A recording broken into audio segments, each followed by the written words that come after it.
on board. Peace, YouTube. This is Fleur Boone coming to you today for a live topic of discussion. Now, actually, you're going to see me on two things. I'm actually recording myself, big up to the YouTube page, Fleur Boone, and I'm on this page on Fleur Boone Delgades. So, big up to the crew coming in, check on him. I'll allow everyone to check in first, and I want to get into a really important topic. Listen, I get so creative. Big up Nora. Hey, Nora. Listen, I get so creative. I know I have a lot of echo. Do you hear an echo? I actually have a microphone. This is my Mother's Day gift. Listen, everyone. Look at my Mother's Day gift. Do you like my microphone? I love it. They give me more fun. Mommies rock. We get a treat. We should be treated like this every day. It's your birthday, Khalees. Happy Earth Day, Khalees. Happy birthday. Happy solar return. I hope you're enjoying this day. Enjoying it. So I know I have a lot of echo. I'm going to lower my echo a little bit. I think I have a little too much.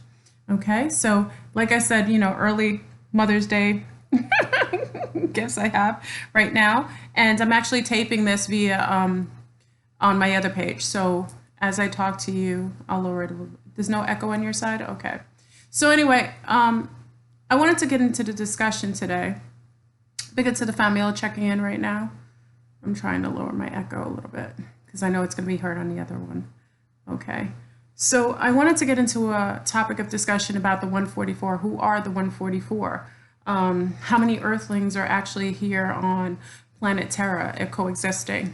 And I think someone actually made this, actually inquired, had an inquiry today. I think it was earlier today or last night, rather, on my cipher. Big up to the cipher crew, representing always. So one of the questions were, when discussing I've been on the roll with videos. Listen, whenever someone tries, listen, okay, I'm going to sidebar for 1 second. Whenever someone tries to stop me, what you see is I expand. It is my nature. Can't stop, won't stop. Where do you think that answer comes from? Whenever, there were trolls who attempted to sidebar my main page. So all they did was cause more ricochets to them. And, oh, is the volume really low on your side, Fidgy girl? All they did is cause ricochets to them. Oh, it's low. Okay. Okay, hold on. It should be higher on your side. Can you hear me? Everyone? Can you hear me on here? Because I know you can hear me on here. Okay. Well, tell me if you can at least hear me, because I think with the microphone, I have the mic on here, and it's probably loud on here. It's just a little muffled. Okay, you can hear me though, right? Okay. So, okay. So just, I got an inquiry yesterday on as far as who are the human beings here. How many human beings are here? Someone added me to, there was another video person who added me to his speech about cloning. And they were discussing, they put little clips of some of my videos when I discuss cloning. I don't want to get too deep into that because, as you know, you can go on Patreon and hear my own answer on cloning. I want to stay clear of that for this video. So when we get in discussions on what we think to be the beings living here, how many human beings, they're always saying that we're overpopulated, right? So they're always telling us that the whole planet is overpopulating. We're creating all this gas. They need to make sure that they cut the amount of people living on this planet in half. I tell you, I'm doing it live. So for those checking in on this Delgades, just know that I'm also live on the other, I'm also live on the other Fleur Boone channel. Can't stop, won't stop. I'm double dipping here. So I just wanted to say, I think there's a misnomer that they keep perpetuating the fact that they keep saying that we're overpopulated, that we are, there's too many humans on the planet, where our carbon emissions is too high, causing global warming. And I purposefully think they're promoting that and propaganding that to disallow for you to really understand that there are not many humans existing on this planet. Though you may see many avatars globally, there aren't as many people as you think are coexisting here on Mother Tiamat. And you're saying, "Oh, Flurboon, you're making up things again. You're going off on tangents." Hey, Selma, peace, Selma. You're making up, these making conclusions from your own, theory. Well, I don't see the original Flurboon channel. The original Flurboon channel is still there. So what I wanted to discuss is the fact of the matter is, and though this may seem shocking to you, and it is what I know to be, and if you have absolutely any input, you know that I always accept it, is that the fact of the matter is there are only 144,000 souls on this planet. Let me go back again. There are only 144,000 sparked souls that we are actually coexisting and cohabitating with. And the other beings that you may come in contact with are either syntheticas, holographic beings that are basically ran on a program that the Matrix is running. So they look real, they seem real, they may even feel real, but they are holographic beings, interactive beings. Kind of like on Star Trek, when you go on the holographic deck and you interact with all these beings from specific time genres, and it seems real and it seems like you're drinking, a drink, it seems like you're interacting with these beings. So some of the beings that you're interacting with are holograms. The other beings that you're interacting with are biobots and also syntheticas. Syntheticas not so often. You won't see syntheticas as often because syntheticas are very, very costly. And usually I won't call them, the Dark Cabal like to manufacture these types of beings in order to run an agenda. Sometimes you'll see them running companies. Sometimes you'll see them, sitting in a political seat to perhaps run the system in a way that is being, propagated. Then you have some genetically modified beings who are also, they are genetically modified. They have zero encasement of a soul. These beings are genetically modified over generations. They usually are have a cap on their capacity to uphold a certain consciousness, a certain conscious level. And because of that, they are hive-minded, meaning that they generally go with the cues and the hues of the Matrix. Whatever is going on in the Matrix, whatever the trend is in the Matrix, whatever the political agenda and the overlay in the Matrix, these particular genetically modified beings usually go in alignment with whatever cultural, social, economical, whatever complexion, whatever they've been, modified to uphold. Okay. And if you don't believe that they're genetically modifying beings, then you should know that there's been a breeding program of human beings, genetically modified beings, human beings that have been programmed and their codons have been locked purposefully. You can see this when you're breeding horses or you're breeding dogs or you're breeding some sort of animal. Usually when you're breeding animals, you want a certain propensity of your animals, you want a certain disposition of the animals, you generally will have two animals mate who have those overwhelming dispositions, especially generationally. So because of that, a lot of times you have, when people talk about quote unquote slavery, let's talk about the brown community, you have an overwhelming amount of specific types of males who are mating with a specific type of female. And you wonder why the consensus 2 and 3 generations later is a lower field being.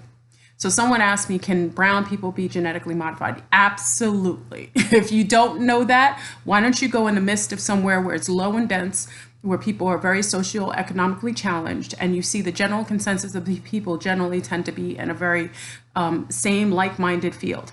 And you will also see a perpetuation of the same behavior throughout generations of those beings. And why they do that is because it keeps a cap on their consciousness, along with the low elf waves in the, the trailer parks and the hoods. They generally do that to help to keep these particularly genetically modified beings at a dense level so that they're unable to break free of those restraints, mind, body, and spirit. Okay, so yes, brown people can be genetically modified. Is it done? Usually it's a little different because remember, melanin can't be incepted the same way unless it's stripped in its cells. And melanin tends to, any geneticist or someone who's majored in heredity will also know, melanin is one of the hardest things to try to genetically modify. Why? Is because melanin coats the cells. When it coats the cells, it makes it hard for inception. So it takes generations and generations to try to strip the cells of melanin. So even though a person seemingly has melanin on the surface of the skin, if generation after generation, they tend to strip the inner organs and the cellular component of a brown being, quote unquote, along with a mixing of different types of beings together, they will eventually be able to create a being that is allowed to be inceptible, even though they seem melanated on the surface of their skin. Okay, so yes, they can be as well. You know, the argument with some is like, oh no, brown people. Unfortunately, scientists have worked so hard and so vehemently on melanin that they have found ways to incept it, and they do it generationally, just like with animals. So yes, there are beings here who are highly genetically modified. They are working alongst the agenda of the Matrix, and they are not considered sparked beings. You can't have a spark soul inside of one of those encasements because they're not made naturally. They've been genetically modified over generations, meaning that the womb that those beings come from do not spark cells. Only specific beings, and generally because we live on planet Terra, planet Tiamat, planet Gaia, because we live on Mother Earth, only specific beings can spark souls in specific wombs. Not every womb sparks a soul. It can spark a spirit, and it can it can allow for a being to be created, but walk-ins are very common also in the realms of talking about artificial beings. When someone is doing a heightened amount of drugs and alcohol, that also breaks down, hey Sid, hey B Hopi, that also breaks down the molecular component of the person's auric field, and that BIOS field breaks down after a period of time, creating little black holes inside of the person's aura. And eventually, if someone is highly addicted to drugs and alcohol, and you know, that's why it's called wine and spirits.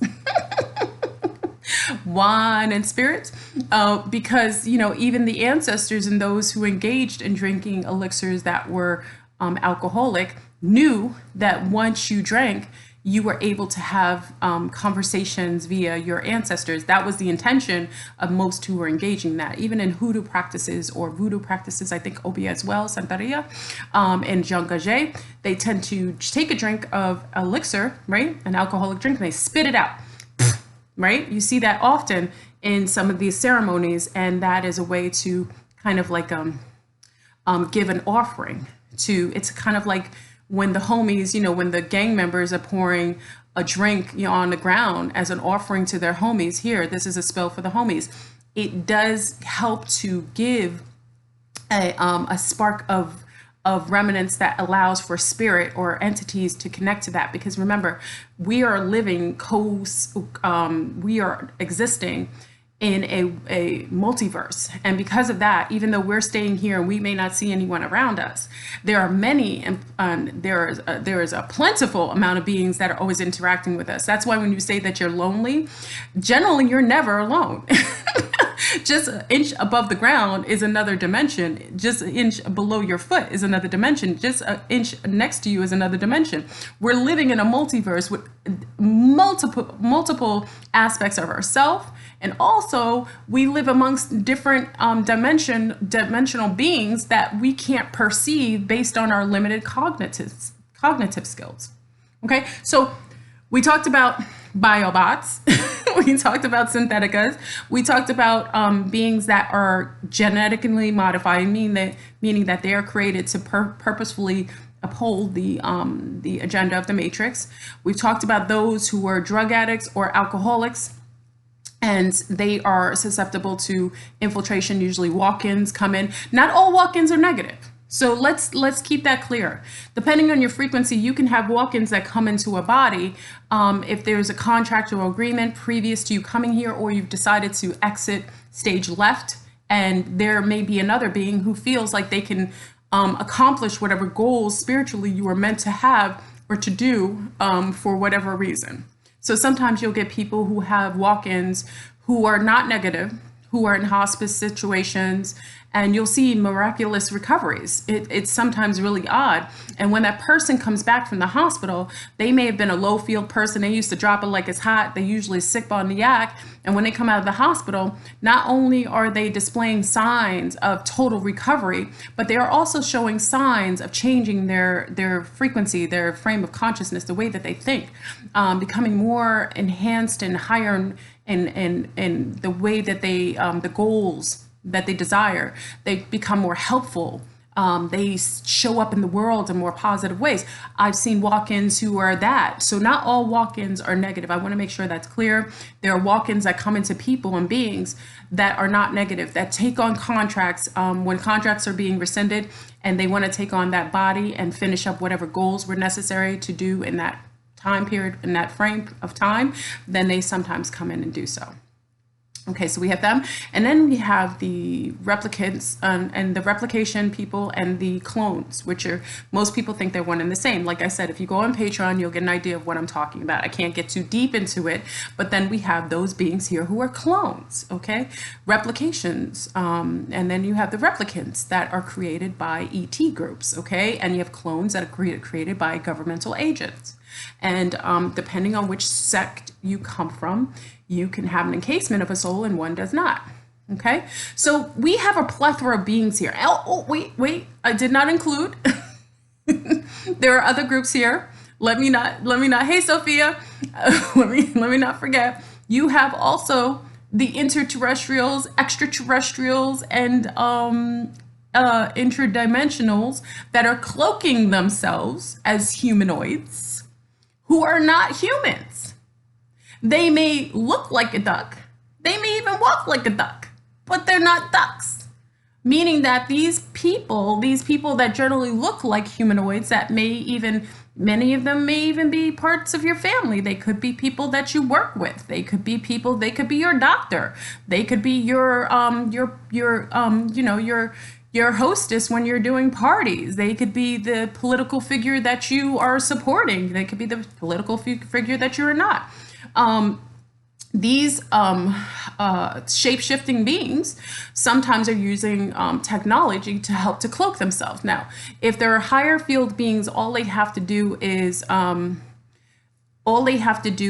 basically, depending on which group, the extraterrestrials, there's so many different facets of extraterrestrials that are interacting with us that I can't really state who and what is doing. I know that the higher field extraterrestrials that are cloaking themselves don't require the actual technology to cloak in front of you. They actually have a higher frequency of intellect, and their brain synapses works a little different. So meaning their frequency supersedes anything that we're usually accustomed to. So it's very easy for them to finesse your synapses, your visual cortex. And when they do that, they're able to kind of propel or create an imagery in front of you, cloaking, yes. And they are able to, they're able to, like I said, manipulate your cerebral cortex. And what you visually see is a humanoid in front of you, but what is in front of you is actually another being, okay? And how do you know if this is the case with some of these clone beings, cloaking beings? Generally, you feel it. We talk about all the time, when I said breaking the code, the reptilian code, we talked about when you break the code, it wasn't just breaking the code that you visually see them, it's that you start sensing, your spidey senses start to come online. And generally when these people and these beings, I shouldn't say people, these beings show up, you get the physical cues because they're not from the same frequency. They don't carry the same signatures, humanoid signatures. Even though they're manipulating the way you see them, they are not us.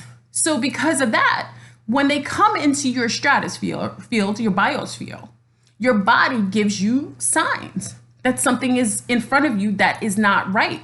So what you'll get is like some people get raised hairs. They usually think it's spirits. It could be the bartender. Sometimes people will get the, sometimes you'll get the coldness, the lack of being able to read the signature of their behavior. Most people carry auric patterns and frequency. And if you don't get a read off of someone that you normally would feel, that is also perhaps, yes, anxiety, hummingbird, right on point. Anxiety is another thing, the heartbeat beating really fast, because even though they're finessing your cerebral cortex and they're bypassing your, the way that your brain has the synapses work, even though they're bypassing that, you're still, remember, your subconscious still picks up that there's something wrong, and it may not know what it is, but it will pick it up sometimes with heart palpitations, like right, big heart palpitations, okay?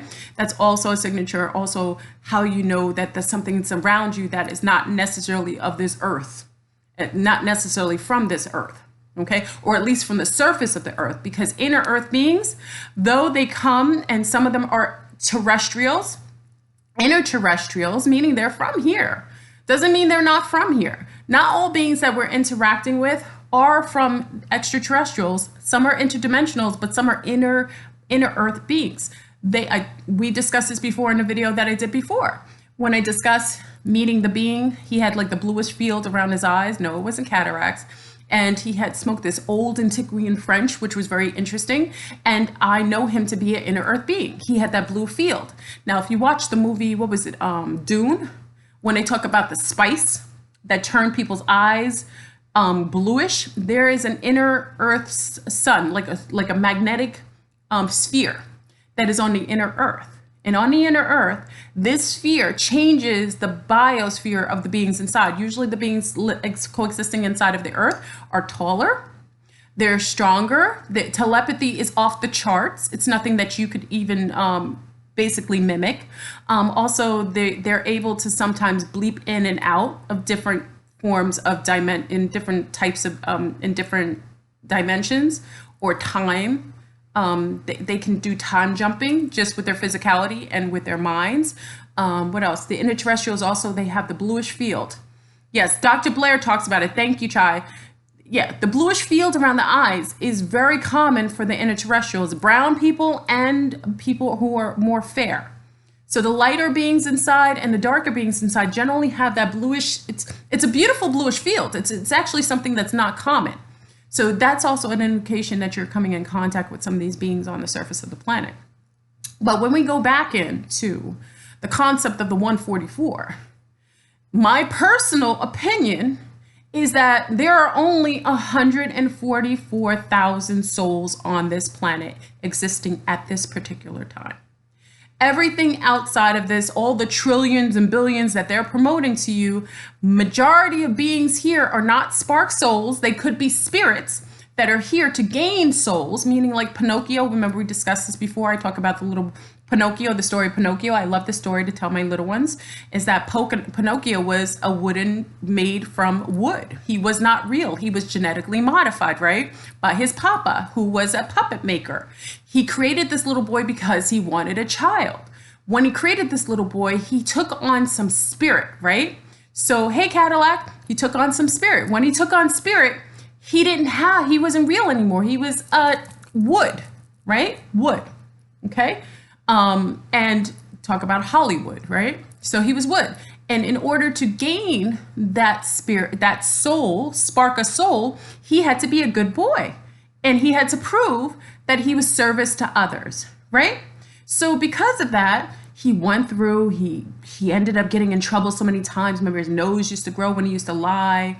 He even turned into a donkey because he lied, and he was with the lost, with the naughty ones in another world, what have you, right? So then eventually Pinocchio, I guess it was in a whale's belly, was the end of the story, and he ended up sacrificing and doing something and being service to others in a genuine way.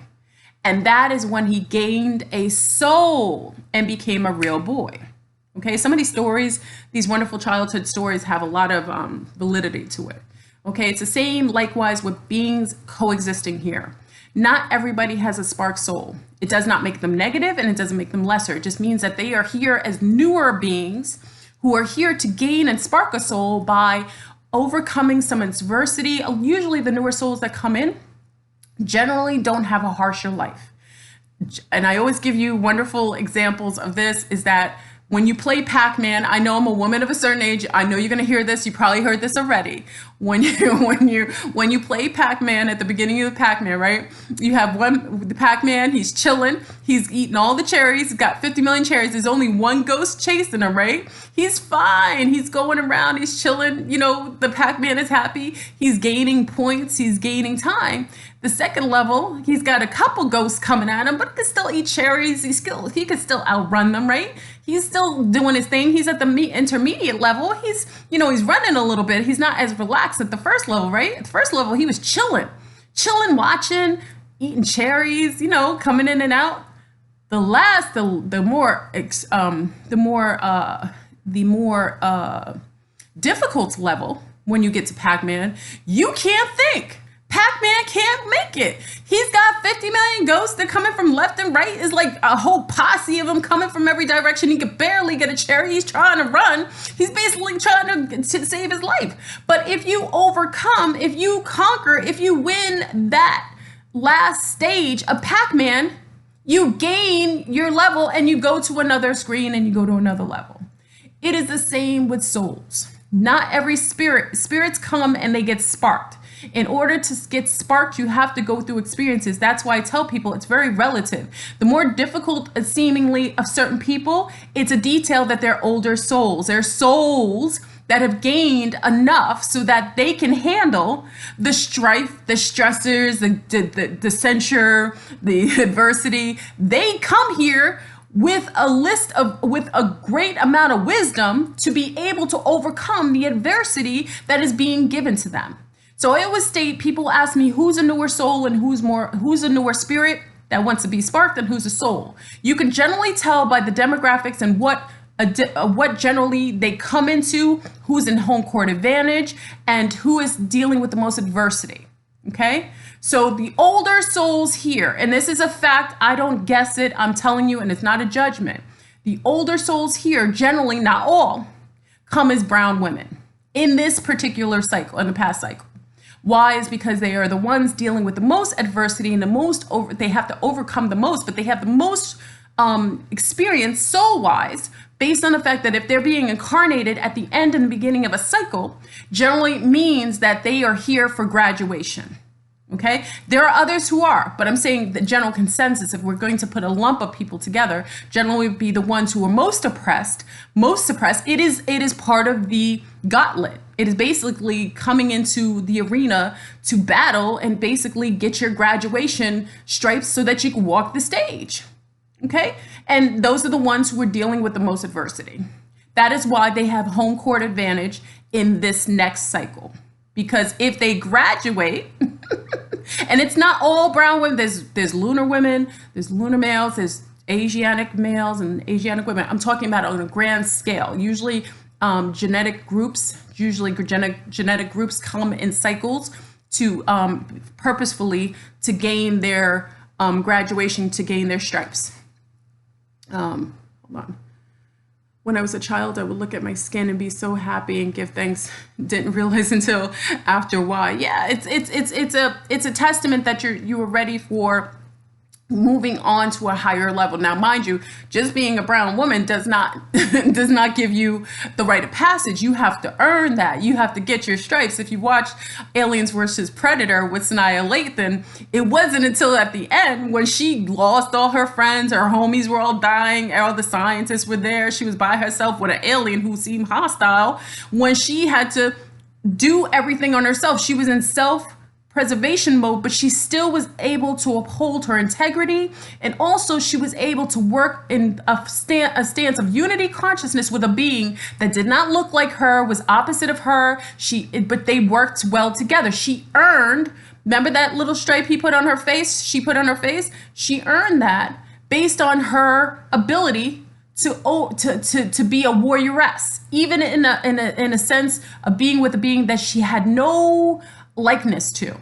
Okay, unity consciousness is the goal of this cycle.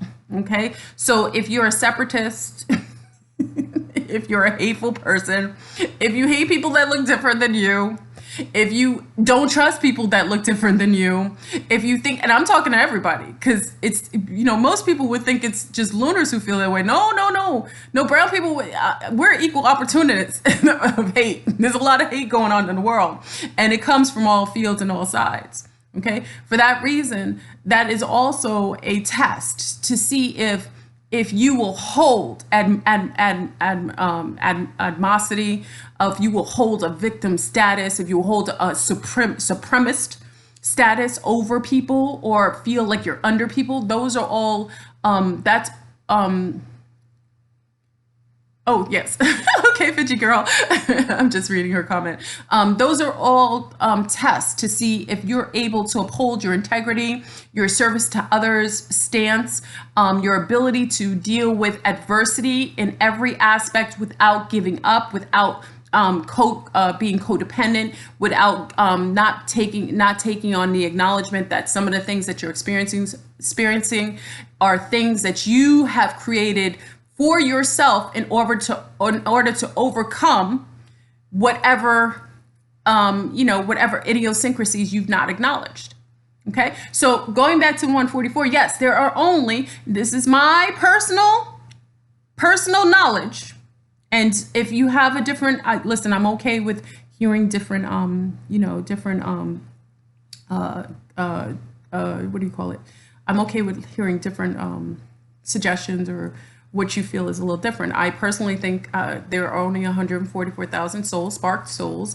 I know there's a lot of beings that are going to spark souls during this life, and also with all the catastrophes and the upheaval, that's the quickest way to spark a soul. The big up to the people in Hawaii, in the Big Island, on the Big Island, that are going through losing their homes. I mean, it is Montserrat. Us from the islands have seen this before. I've told you that my family's from Martinique, and we had quite a few families that died during our volcanic eruption. I think it was in 1920 or 20 something. I lost a lot of family members. I wasn't born then, but a lot of our family died on such a small island at the time, Martinique. Also, Montserrat had the same issue. Living in islands, it's part of the ebb and flow. It was very common in the Caribbean, especially with the Arawak and the Caribbean and the Taino. They were migrating people, and that's why sometimes they came on the mainland in Florida, in the Keys, or they went to Central America or South America. They did that. It was very common. They didn't necessarily stay. They weren't necessarily people who stayed in one place all the time. So it was very common them moving back and forth, and it was not uncommon. Okay, so the people in Pele woke up, right, Andrea? It's a testament to see, it's a test, because whenever you get the upheaval or things like hurricanes, you see people at their worst and at their best. How will they show up? Will they help each other? In Puerto Rico, I saw a beautiful amount of help and support in Puerto Rico during the hurricane afterwards, when they didn't have electricity and everybody was displaced. Did you see how much I get chills. Look, I'm getting chills. I guess Puerto Ricans are in here.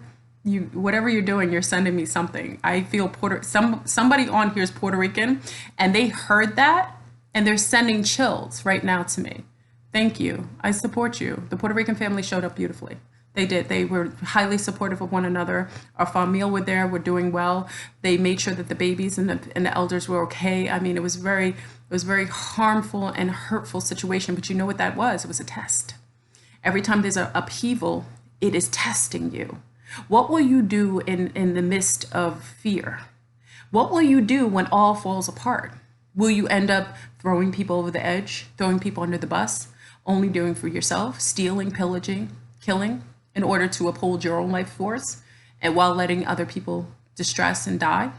Or will you be one of those who shows up, even at the risk of perhaps losing your life, and assists all those who seemingly are less capable? Okay? All these upheavals that are showing up all systematically right now. I don't think anybody on this platform, we have never seen so many catastrophes in a matter of 5 to 6 years. My family, remember everyone, big up to my grandma, Mama has lived 100, my grandmother will be 102 in December. Big up to Granny. My granny is turning 102 in December. She is 101 years old. Okay, she's from the islands. She's seen it all.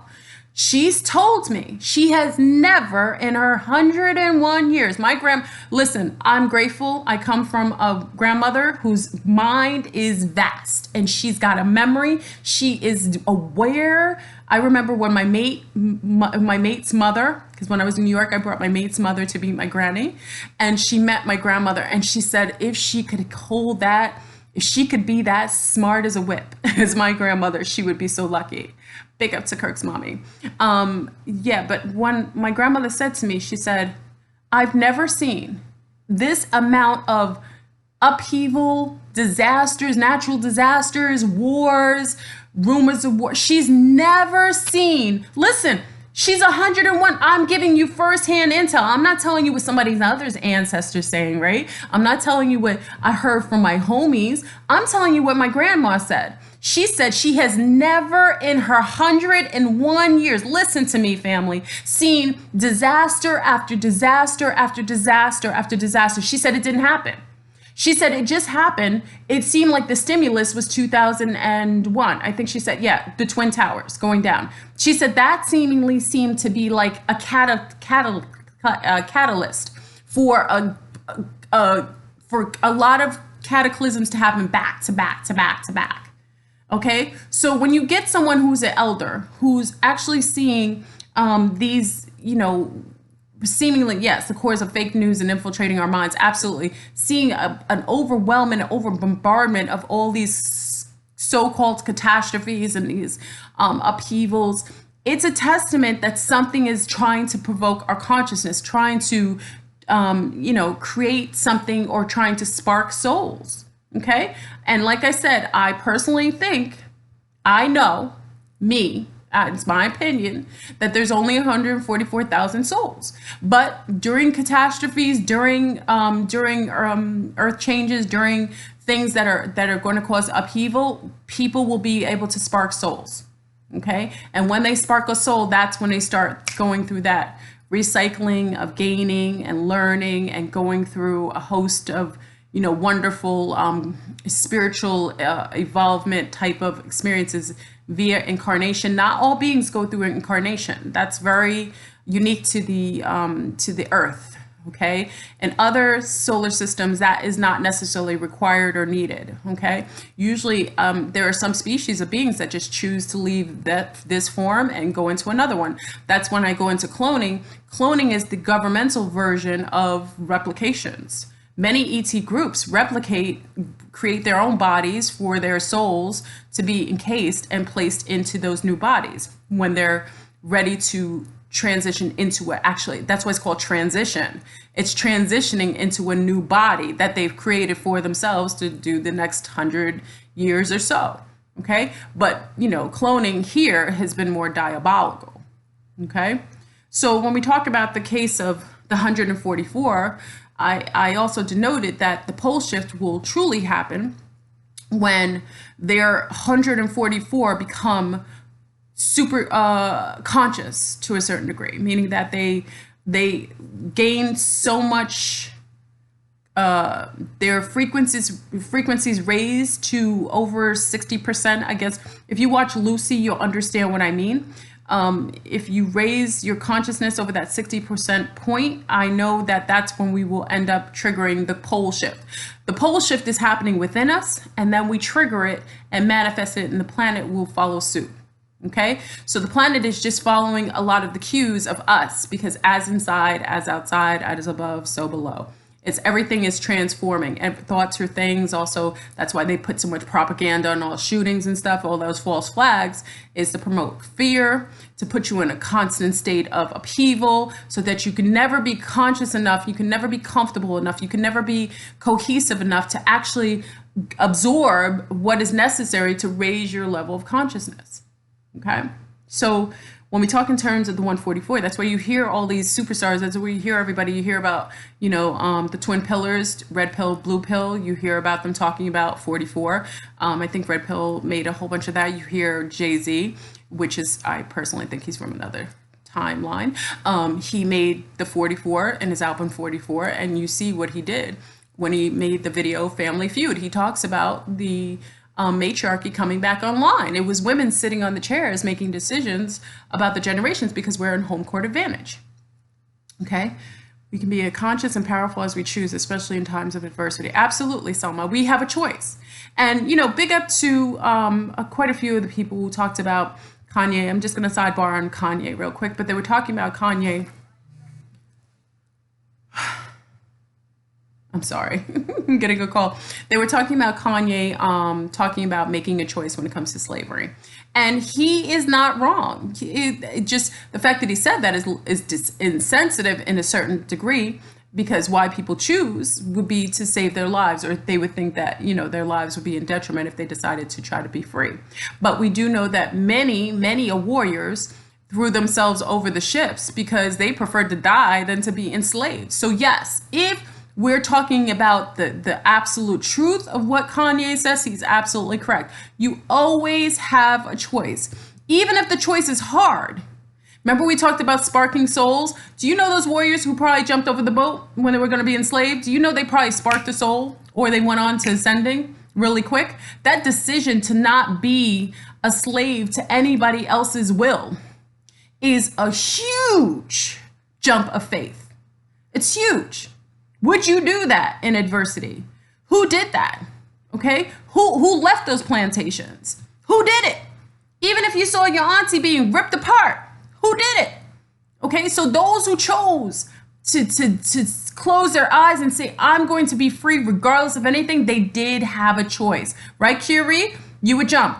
There are many people that jumped, but they did choose that. So, you know, he's not wrong. Let me state that he's not wrong. He is absolutely right. Is it sparking controversy? Yes, because obviously we know the heinousness of what occurred in the MK Ultra. Trauma is one of the #1 tools that they utilize in order to make a group of people stay in positions or to do things in a way that's adverse to their nature. Okay, so that's why the MK Ultra program works. How do you think they're able to control a big number of people when there's only a small non-majority who's supposedly ruling, right? There's only a small majority. So how are they able to do that? Okay? So because they have the ability to traumatize people, to place fear in you by putting all this propaganda on television. Oh, the bad guy's here. Oh, brown people are going to kill you. Oh, brown people are evil. Oh, lunars are gonna strap all you up, you know, to the back of a gully. You know, they put that in your head all the time. Oh, Arabs are all terrorists. They perpetually put this in your mind. Like even my mother, my previous mother-in-law, which I made a video about. my previous mother-in-law still texts me. Go figure. As I'm saying, if I'm such a bad person, I have people who still talk to me who had issues with me. That's how non-real that is, right? Even in that case. But even my mother-in-law, my previous mother-in-law, texted me today. She was like, because she knows I used to go back and forth with my ex-husband to Hawaii. We were in Hawaii quite often. Big up to Morris, who's actually in Oahu right now. And she was just saying, oh, did you watch the news on Hawaii? Oh my God. She wanted to propagate her fear on me. I said, no, I'm good. She knows me over. This woman has known me since I was a child. You know, I married my husband when we were younger. So she knows me. She knows I'm unfazed by, you know, you sending that. But big up to Morris, because I noticed that they're also propaganding. And I also made sure for those in Hawaii, my heart goes out to you. Much protection to everybody in Hawaii. We are sending much love and protection. Build your bubbles up and follow your first mind, like Dr. Delbert Blair used to always say, because whatever they're doing there, they're also propaganding something on Oahu. Remember, the big island is the island that is actually having Pele, that's erupting. But for some reason, if you watch all the news, they keep mentioning Oahu. They keep mentioning Honolulu, which is Oahu, for anyone who doesn't know that. They keep mentioning it, even accidentally. And I told Morris, big up to Morris, that's one of our famille on Cypher, big up to Cypher. I told him, I said, be careful, because that's what they did to Haiti right before the earthquake. They did that purposefully. So there might be some purposeful propaganda that's telling people, that's like that's almost like a secret signal to those living on Oahu of the dark cabal, saying bounce, because we're about to do something big on Oahu. I'm just putting a warning out there. I don't know, and I hope it's not true, but I'm seeing a pattern of some propaganda going against Honolulu right now. So be careful in Honolulu. Make sure you know where your high points are, because tsunamis, I don't know what they're planning, but all I hear is people keep mentioning Oahu, and this is the big island that's having the false warning. Oh, remember? Yes, Andrea. Yes, you know what? There was a false warning. Remember that? And it was in Oahu. Remember that? They had the false missile warning in Hawaii. Remember that? That was like, what was that?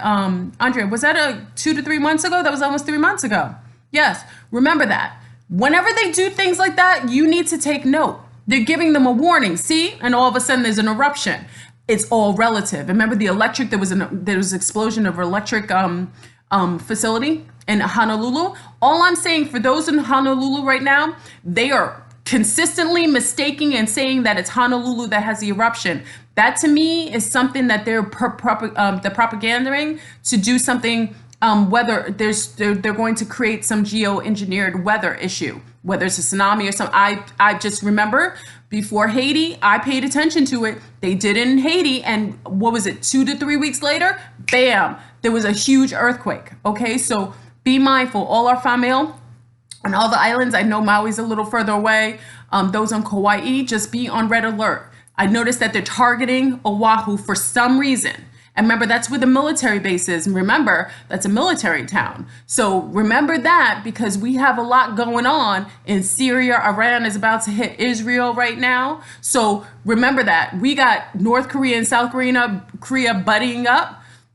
I told you a couple weeks ago, I said, be careful with the electrical pulses they're about to do. Pearl Harbor's there, right? And thank you, Jackie. Pearl Harbor's in Honolulu, Oahu. So we got to be mindful. Whenever there's smoke, there's fire. And I just remember the cues. You know, a woman of a certain age, I noticed that always things are in patterns, and patterns generally is cylindrical. Okay? So for those in Hawaii, make sure. Lately, I've been seeing moo. Ooh, yes, Robert. There we go. That has to do with Hawaii. And remember, what was the last Disney movie? What was it? Moana. Remember that? Remember that big angry entity that was representative? Okay, Moana. Thank you, Moana. Thank you, Sid. Thank you, Hummingbird. Moana. Remember that whole thing about the volcano? Remember that? Everything coming up. You see, that's predictive programming. Here we go. We got predictive programming coming out there, and all of a sudden, bam! What do we see in the Big Island? Okay, so we just saw that. And then all of a sudden, we're having the same thing that you see on Moana happening right now.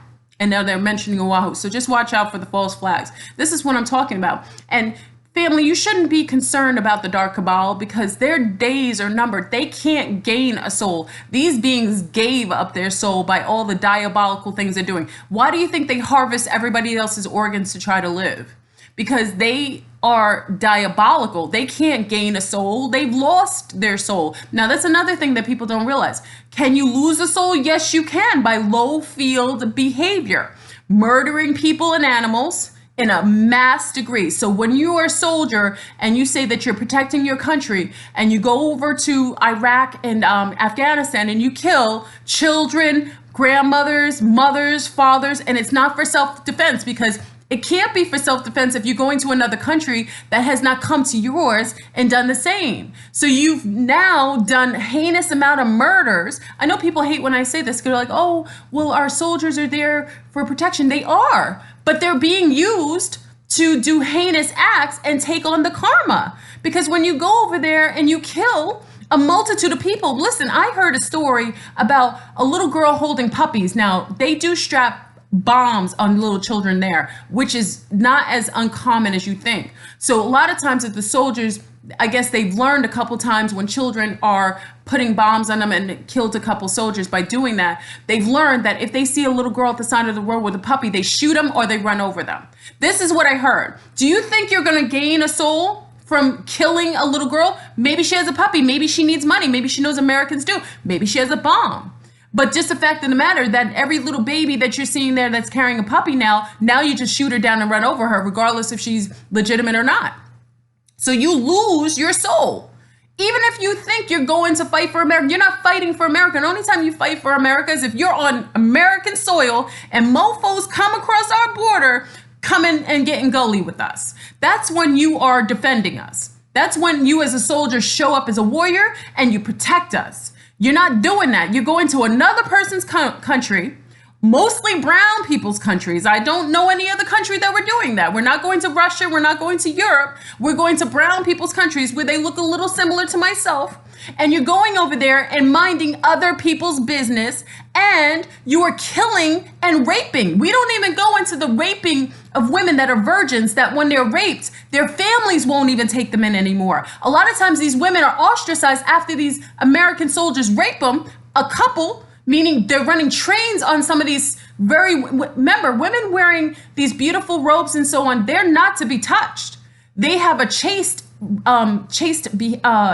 repertoire. They're not to be messed with. When you go over there as a soldier and you're raping women who come from a culture where it's very important for them to keep their virginity, and you stain her for generations, nobody will touch her. Her family might extradite her, and they might even kill her. So we don't even talk about what's going on over there. So for that reason, we have to be mindful. Ooh, did you see that?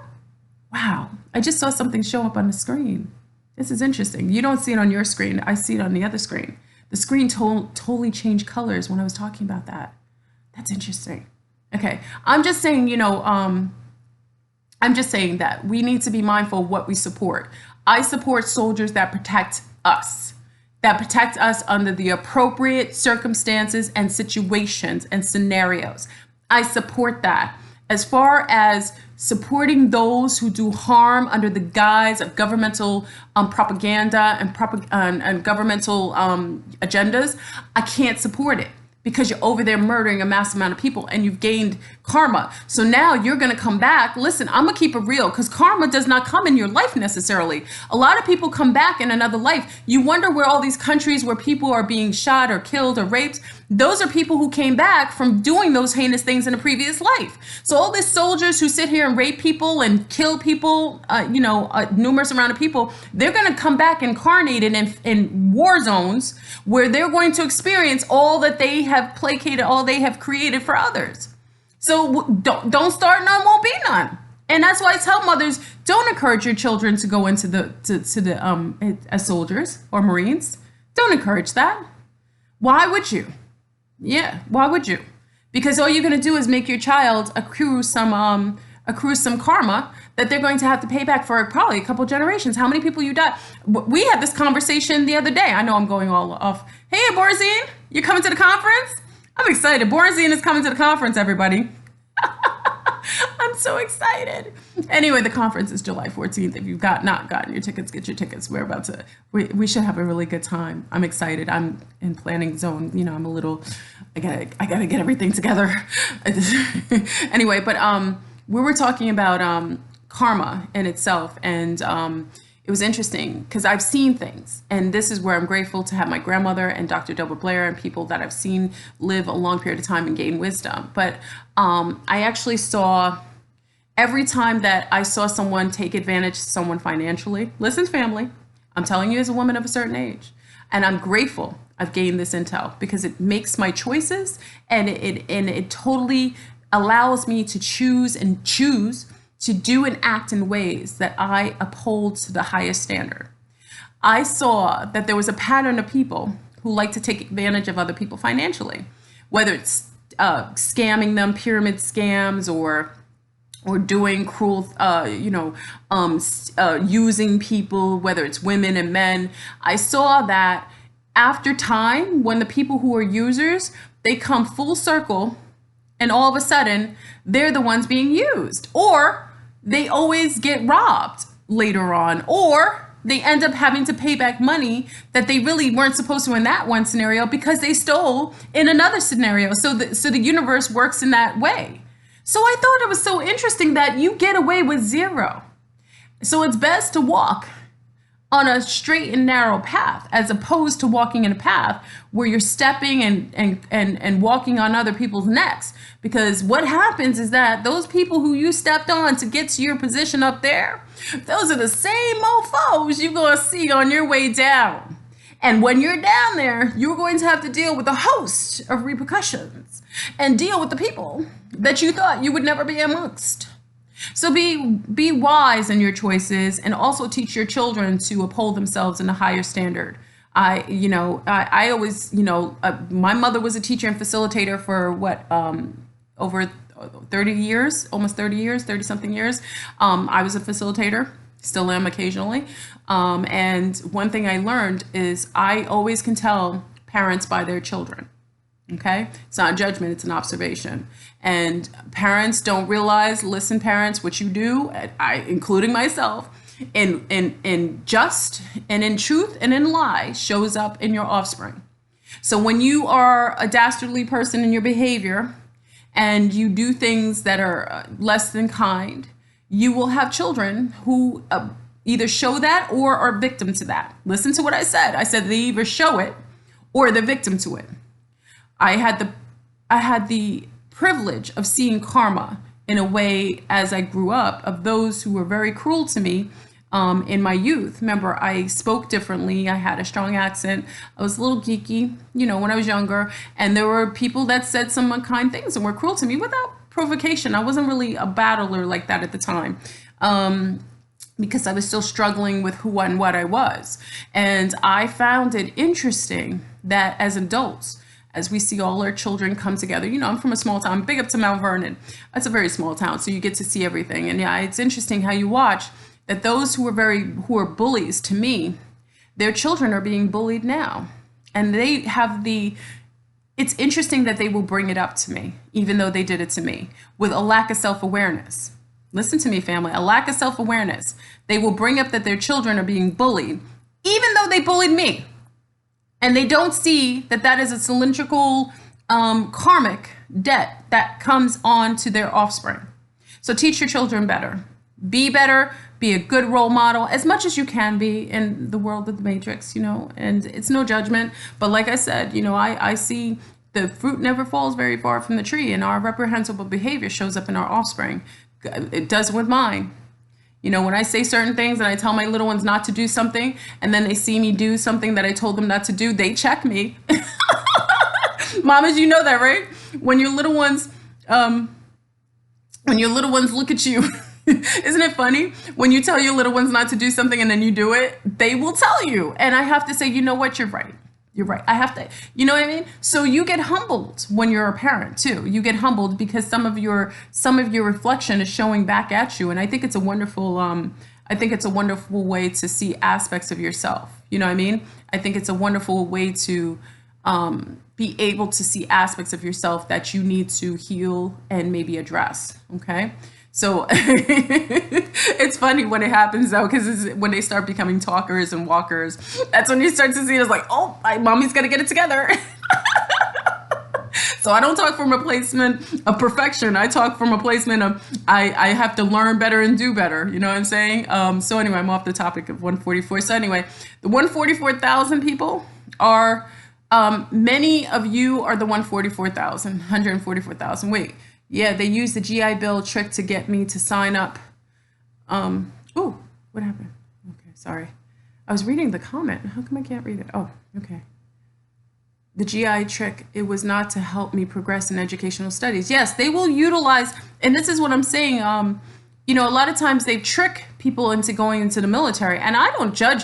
Listen, I don't judge, because a lot of times I remember when I graduated high school. Hey, commentary by Coco. I remember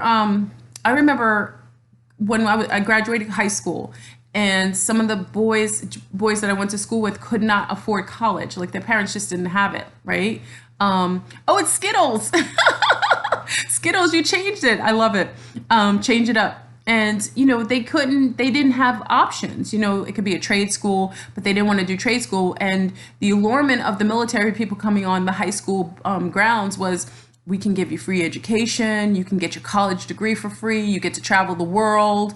Remember, many of you gentlemen, you were being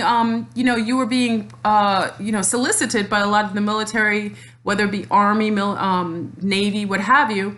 I remember they came to the high schools and colleges. And they purposefully would say to people, the young men, hey, you can get free education and you can travel the world. But they don't tell them the host of other things. You don't have any free will. You have to get up. It's like being in a prison. You have to get up at a specific time. You have people tell you what to do, how to do it, and when to do it. Okay, so, and then when they get there and they're forced into these warlike situations for their own survival, they choose, remember, I can't get mad at Kanye right now. They choose to partake in mass genocide based on the propaganda and the propelling of their government and the agenda of the government, placing them in the positions where they're forced to have to kill in order to be part of whatever organization they chose. And this is where it's dastardly. You know what I mean? It's like trickery. And I understand that. I don't judge them, but I'm just saying it's no judgment. It's just karma. When you kill a whole lot of people, there's a karmic debt to pay for that. You know what I mean? So, what goes around comes around. Unfortunately, even if you feel forced into it, you still do it. And then when you do it, there is a debt, because every life that you take, there must be something there is a residual. There's a payment due. So, it's unfortunate. It's unfortunate.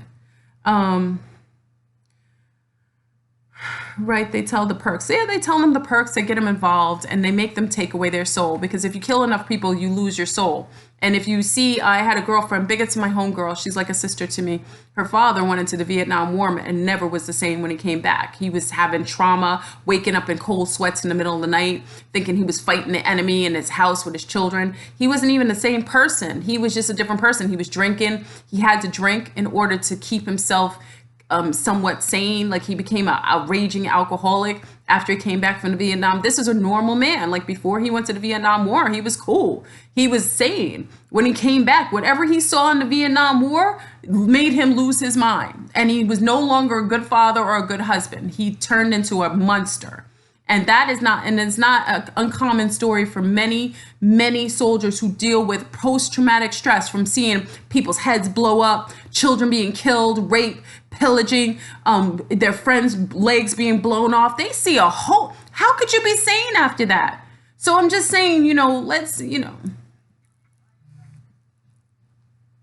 sorry, I'm getting calls here. So anyway, family, I kind of went off in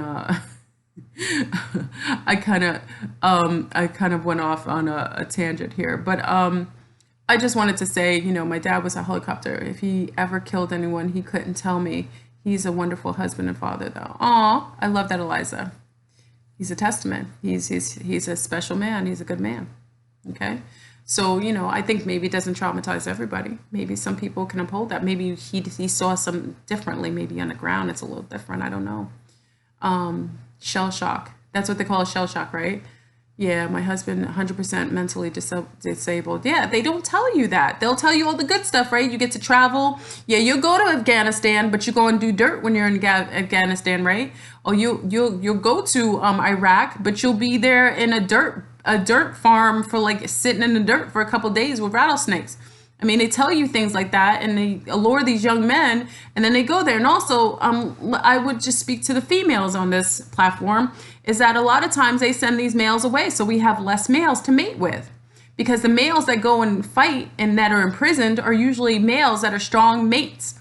They're able to give us strong, powerful sons and daughters. Those are the warriors. So every time they take a warrior and they arrest him, see, remember, all the warriors are either sent to war or they're arrested and put in prisons. So we're mating with the rest of the males. Okay, so I'm not disrespecting the males. Listen to what I said. I'm not talking about everybody. Don't take it personally. I'm just saying the majority of warrior type males who would help us to overcome some of these adversities that we deal with, these demons and these dark cabal beings, they are sent to war and they're in prison. So the mating population are more passive males. So what happens is that we're mating with males that are not aggressive enough to deal with the adversity that's came. They do that purposefully. Because if you look at the prison system, all that testosterone, all that misguided aggression, that's warrior type of beings. Then you take the military men; those are the most astute. Then they take the other men and put them as athletes. So all these, and then they take them out of the pool of regular women. So you take all the good quality, strong men out of the pool of mating, and then you leave all the rest. I'm not disrespecting anybody else. I'm just saying the majority of the males that they take are the strongest and the most virile and the most, the most brutal. The ones that can actually fight the system. Those are the ones who, if anything pops off in your neighborhood, they and their homies are going to come for whoever did it and break down that system. We don't have them because they've been sent to war, traumatized, or they've been sent to prison, or they're in the sporting arena and being used as public entertainers. Okay, so, we got to be mindful of that. That's why we have to start to create our own environments and our own, and women, you make sure you protect your sons and keep them in a system where they're being surrounded by healthy males, and make sure that we have them grow up to be permissible warriors, or those are protectors. Okay, we need those. We need those. Men protect, and they do that well when they're healthy. When you take away the angst out of the population of men that can protect their females or their families, then you leave women susceptible to all kinds of infiltration, which you've seen over the last couple generations. Okay, so your offspring matters with who you mate with. If you're mating with more passive, permissible males that are not up for the fight, you know what I mean? Hey, Fleur, soldiers are under MK Ultra. I'm sure they are, and they get chipped. Okay. They also get chipped. So, and I don't blame. Listen, I'm not blaming them for their choice, but I'm just saying, before the next young man chooses to join the military, I'm going to tell him, try to make sure you do something different if you can. You always have a choice. Okay, so yeah, they're verbally abused into submission. I agree, New Age. It's a shame. So that 144 that's here, that's kicking it up a notch. Those are the strongest right now. They're holding their own in a field where they're being ostracized, criticized, suppressed. The 144 are the baddest to the bone. So if you rock with the 144, you feel like you're 144, you should pat yourself on the shoulder. Because it just means you bout that life. So if you own that you're one of the 144,000, you need to own that up to the fullest, because you're about to be here when all this madness ends. Pat yourself on the back, each one of you. You need to take ownership of who and what you are and say, I will surpass this level of indoctrination. I will move to the layers that are superseding this debaucherous jail cell block that they placed us in. Yes. So big up to the 144 in the house. We about this life. Okay. So, just be mindful, like I said, we've got a lot of these beings out here. Be careful with the holographic beings. Sometimes the holographic beings seem so real, but they would distract you. Another thing that works is be careful with Facebook. I went on Facebook, what was it, yesterday? I swear, I don't know what it was. My hand was shaking. I was on Facebook. I couldn't turn away. I was like, what is that? I needed to go do something, and I had to keep scrolling. I was like, oh no, they're doing something. It's entraining your mind, because my hands were shaking, and I kept looking at the screen. I was like, that's some form of, they're doing something with the synapses, with the low alpha waves. So be careful with the, Florburn, why are things seeming like they are very defined and shrinking? Shara, good question. Shara, you know what's so funny about that? Shara, oh my gosh, you just, okay, wait, Shara, you don't realize how relative you are. Pick up to Shara right now, lovely. Shara, you know what's so crazy about that? I looked at my truck yesterday, and it's so funny you said that, because I went to go walk the dog, right? I have to walk my dog. She's older now, so I can't wait. I tell you the realness of my life. So I go outside, right? And I looked at my truck. I was like, why does my truck look smaller? I looked at the truck. I have a big truck. Anybody who knows me, I have a big truck. His name is Bruno. I named my truck Bruno. Big up to Bruno, who keeps us safe. I looked at the truck, it was smaller. I was like, what's that? I was like, why does my truck look small? You said something that I just saw yesterday, and I need to pay attention to everything else. So I noticed that my truck looked like it shrunk. Like, did I grow, or did the truck get smaller? Thank you for that, Shara. Everybody pay attention to what Shara just said, because I noticed something yesterday. Something yesterday I noticed for the first time. And she just mentioned something that I totally just kind of saw and was like, okay, I got too much on my brain. I don't want to even accept that. Wait, listen, you know when you have too much in your consciousness? Listen, I had too much in my, yes, this is an experiment. Look at this. I love this cup, this place. It's a light bulb. Hold on. Oh, let me just, another sidebar. I know this isn't live because everybody who's watching this on the other channel, when I'm going to upload this, is going to be like, why should... Listen, I'm really upset at all the macadamia hoarders that were out here buying all the macadamia nuts because Hawaii, one island of Hawaii, is being engulfed with lava. You macadamia hoarders need to stop it. You've got people out here, as soon as one disaster happens, they go crazy. Someone bought all the macadamia nuts everywhere around, and then they hiked up the macadamia nuts to like $21 a pound. What is going on with this world? You know, because I can't mess with all the other nuts, right? Because I have to be raw, because I'm trying to look beautiful for you guys at the conference, right? So I'm trying to keep myself, you know, astute. And I go and try to get some macadamia nuts, and it's $21 a pound, and then some nut went to Trader Joe's and bought all the macadamia nuts. Shame on you, macadamia hoarder. I'm sorry, I had to get that out. That was so, what I'm saying.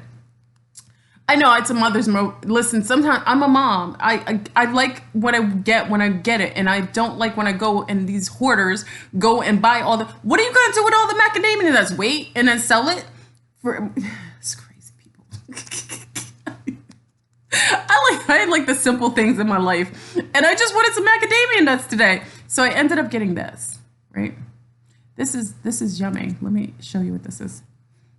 I'm eating this. It tastes like a Fig Newton. Let me show everybody here. Look at that. Oh my God, it's so good. I know. I just bought this. I bought this today because I couldn't get the macadamia. I know you're laughing at me. D. Griff is laughing at me. Listen, I bought this today because it's really good. It tastes like a Fig Newton, and it doesn't have, yeah, it's like a fig bar, but it doesn't have any of the bread. So it's just like the pure, like raw. So if you want to get this, it's at Trader Joe's. Listen, I'll always give you the deals and the seals and deals. Okay, this is really good. A guy who has a crush on me at Trader Joe's opened up the pack so I could taste it, and that's abundance. You know, that's abundance when someone allows you to taste it. He let me taste it. I was like, oh, I'm buying it. Anyway, so the 144, you're fine. Just stay away from those holographic people. They will try to sidebar you. They'll try to keep you from, they'll try to get you off the path. Keep focused and keep moving. We're not going forward. We're actually going back. Remember when Wade 13 was on? Big up to Wade 13, who was on the show the other night on Aquarius Rising Ninth Gate. He actually went into, he said, we're not going upward. We're actually retracting. We're actually going back to 0 point. So what we think, they keep telling us we're ascending. We're not ascending. We're actually going back to 0 point. So we're going to start going backwards. Yeah. So remember when I told you, remember when I told you about the rainbow? You know, that crazy woman attached herself to my channel, you know, big up to the attorneys who deal with people who are stalkers and crazy. But remember I made the video, remember I told you when I went through the rainbow experience, I was walking backwards to avoid these holographic beings and they turned to dust, black dust. I didn't understand why I was walking backwards. And then when Wade 13 came on a show on Aquarius Rising that night, and he talked about us going back to 0 point, we've already gone. We're going back. We're retracting back into 0 point. So what we're doing is we're actually seeing all the things that we kind of passed when we went forward. So that's what I'm saying. It's interesting. I thought that was interesting. And I walked backwards after this event, and he stated that, and now I see everything going back to the way it was. You like eggplant? I like eggplant too. My little ones don't like eggplant. You know, it's unfortunate when you have little ones that have this certain thing. They like most things I like, but they don't like eggplants. I don't know why. And I make it so yummy. You know, I make eggplant bacon sometimes. It's really good. They like that some days. Some days I get away with that. Anyway, I'm talking about food. You can tell. So anyway, family, you know, keep vigilant and everything. And also, Big up to Young Pharaoh, who's joining us on a show on Thursday. So I'll be doing a live interview with Young Pharaoh. We're going to get into black, I don't like using that word, melanin dominant ETs and why there is a blackout of information and the government is hiding it from everyone. So Young Pharaoh will be joining us on Thursday night live on Patreon. If you want to be part of Patreon, just be part of it for that night. Okay. It'll be on fire. Fire in the yard, So we're going to really get deep into the misnomers of why they're hiding it. And I'm going to go back into, Fleur, continue with the shrinking of the truck. I noticed, you noticed mine when I pulled up to another truck? Wait a second, Aborzine, you saw it too? What is going on? I don't know. Aborzine, I don't know why. What's the shrinking? Where's our friend that said it? I saw it last night when I went to walk the dog. I noticed it was obvious. I was like, why does the truck, I drive a big truck. I was like, why does my truck look smaller? Shara, it's been going on for months now. See, Shara, you might have noticed it before everybody else. You might just be sensitive. You might, your ability to discern is you're probably more heightened. So you noticed it before everybody else. Cause I just noticed it yesterday. And then Aborzine said the same thing. Shara, what do you think it is? Let me see what Shara thinks it is. Shara, what do you think is happening? Oh, it's just like a fig Newton. I'm sorry. I shouldn't be eating on the video. I apologize. And the vibrations. I had a dream that owl looked at me straight. Owls are also shape-shifting grays. Be careful with the owls. Oh, the tickets are, Aborzine said he doesn't know. The tickets for the conference are two prices. For those attending the conference, remember I said I was making the conference more affordable because the original ticket for the prices, which was for everything, there was a rooftop party, it was for brunch, it was for the whole day, was $300. But some people wanted to come up with mates and partners. So I said, listen, you can just pay for the regular conference, just conference itself, no rooftop party, anything, but you can come to the conference and chill with us for $150. So conference is $150 for just the conference, and VIP means you get all the goodies, and the other stuff is $300. I mean, it's cost to value. It's beautiful. And remember, I paid everything out of pocket, and I'm flying everybody here. Yeah. If you want to pay, go to 13fleurbruin13 at gmail.com. 13fleurbruin13 at gmail.com. Get your tickets because I can't hold. I'm holding a few for the Cypher crew because a lot of Cypher people are getting their cash together. Remember, this is all for the sanctuary. Every dollar. That's why I'm not using any of the money for what's coming in for the tickets. That's all for sanctuary. Every dime, everybody who's being flown in, everybody who's staying here is on me. So I'm doing everything. It's all on Fleurbruin. You know how I am. I don't trust anybody anyway. If I do something, I do it on my own. It's masterful. It's in the castle. We're going to have the conference. We're going to be on the rooftop after the conference. And during the week, we're going to have a host of activities where we're going to meet up and do stuff. So if you want to join the conference, this is in Orlando, Florida. It's fun. We're going to get together. Cost of value, it's worth it. We'll have a good time. Owls are not negative. They're just, a lot of times the ET groups utilize owls. It's a way that they mess with our synapses. Remember we talked about them finessing our cerebral cortex and also getting behind that and visually making them look a certain way. Owls are one of those things that the Greys do. Many of the people who see owls are also in contact with Greys. Okay, the Greys could be from anywhere though. There's bio Greys and there's genetically modified Greys. Okay, they mess with your perception, real talk. I love owls. Owls could be your totem animal. They mean wisdom. So it may not be negative. Okay, it depends on how you're seeing them and when you're seeing them. And if they have strange behavior. Okay? An owl that sits there, remember they're nocturnal and they don't see very well.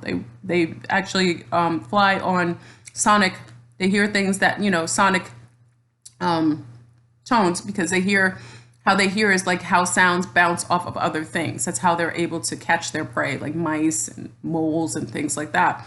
But they're not negative, but I'm just saying a lot of times if you're in contact with ETs and you tell me that you see owls, then a lot of times I think you're connected to the Greys. Okay? And Greys work for a lot of different beings. Not all grays are negative, but a lot of grays also, you remember the governmental system, they bioengineer grays. Okay, so we don't know. Grays, there's grays are actually organic, that are actually born in a way that you consider to be born, and then there's grays are people in gray suits that are biosuits that you think are gray and they're not. So be mindful, use your discernment. If they feel positive, I told you, the guy who was originally the first person I was going to interview, remember? This is years ago. Many of you who were down with me years ago, remember I kept saying I was going to interview this guy who was a reptilian, who was, oh no, not the reptilian, a guy who was, he was a regular brown guy who was dating my girlfriend. There's another one dating my girlfriend. My girlfriends like to date people who have some interesting propensities. I guess it's all interconnected, right? So this one, they said when he got drunk, that's how I found out about it. They told me that he was talking about aliens. So I talked to him, find out he's in contact with grays. He's not having a negative interaction with them either. He's a brown man. He's a regular guy. Now his daughter, now listen, that's why I say it's all relative. His daughter was picked up by the NASA program. This is a regular brown man. He's not from that kind of life. His daughter was picked up from the NASA program, and she's highly being cultivated. That means whatever he is why the grays are in contact with him. But he said he doesn't like the other ones. He said he likes the grays. He said they've always been good to him. They've been with him from when he was little. He said he doesn't like the other ones. Remember when I talked about that? He didn't want to come on. Like, he kept saying he was going to come on. I was like, you're going to come on a show? He'd be like, yeah. And then, he was drinking. I don't have a problem interviewing somebody who's drinking. He was drinking. I was like, you're going to come on the show? He flaked a little bit. He got a little nervous because he knew that there's enough people who watch my show. I said, you don't have to show your face. You just talk. Some people get nervous. I understand. You can't really be about this life unless you have to be unconcerned that people are going to judge you. Because, a lot of times you do this and people look at you sideways. You know what? Flibberin, I don't care. Yeah. Anyway, family, I'm going to go. I just wanted to talk about that. If you decide to join, please join. We're going to talk to Young Pharaoh on Thursday night, 9 p.m. The call-in number is 515-605-9881. Yeah, that's when Miss Corey got. Yeah, Miss Corey was out on that last show. 515-605-9881. It's already up. If you want to join us the show again, it's going to be on Patreon Live. You can be on Blog Talk. You don't have to go on Patreon. And we're going to have a really poignant discussion. We're going to get in deep with why they're hiding specific ET groups and why they're not coming out with them, and why it's been a common practice that when they find intel about ETs that are very, very dark or melanin or look reminiscent of brown people, they tend to throw that in the vault and keep that top secret. So we'll get into that. So thank you, 144. Please be happy with who you are. And I'm always grateful to have the platform. So again, join me Thursday night, 9 p.m. Eastern, as you know, for another interesting topic of discussion. And thank you for joining me today. And if you're 144, like I said, pat yourself on the shoulder. It means that you've overcome a lot of the adversity of different incarnations, and you're about to break out of Dodge. We're about to break glass. We're going to be out of here. All right. So I love you. Have a wonderful day. 12 times 12 is 144,000. That's what I'm talking about. And I love you. Peace. Peace.